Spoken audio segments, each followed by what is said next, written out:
The Army of the Republic of Vietnam, also known as the South Vietnamese Army, were the ground forces of the South Vietnamese military from its inception in 1955 until the fall of Saigon in 1975. It is estimated to have suffered 1,394,000 casualties during the Vietnam War. The ARVN begun as a post-colonial army trained and closely affiliated with the United States and had engaged in conflict since its inception. Several dramatic changes occurred throughout its lifetime, initially from a blocking force to a more modern conventional force using helicopter deployment in combat. During the U.S. intervention, the role of the ARVN was marginalized to a defensive role with an incomplete modernization, and transformed again most notably following Vietnamization as it was up-geared, expanded and reconstructed to fulfill the role of the departing U.S. forces.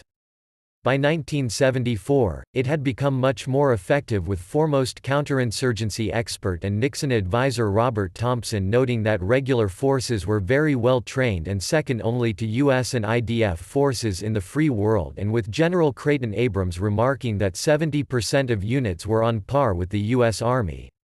However, the withdrawal of American forces through Vietnamization meant the armed forces could not effectively fulfill all the aims of the program and had become completely dependent on U.S. equipment, given it was meant to fulfill the departing role of the United States. At its peak, an estimated 1 in 9 citizens of South Vietnam were enlisted, and it had become the fourth largest army in the world, composed of regular forces and more voluntary regional militias and village-level militias, unique in serving a dual military-civilian administrative purpose in direct competition with the Viet Cong political and armed wing, the PLAF. The ARVN had in addition become a component of political power and notably suffered from continual issues of political loyalty appointments, corruption in leadership, factional infighting and occasional open conflict between itself. After the fall of Saigon to the North Vietnamese Army, the ARVN was dissolved.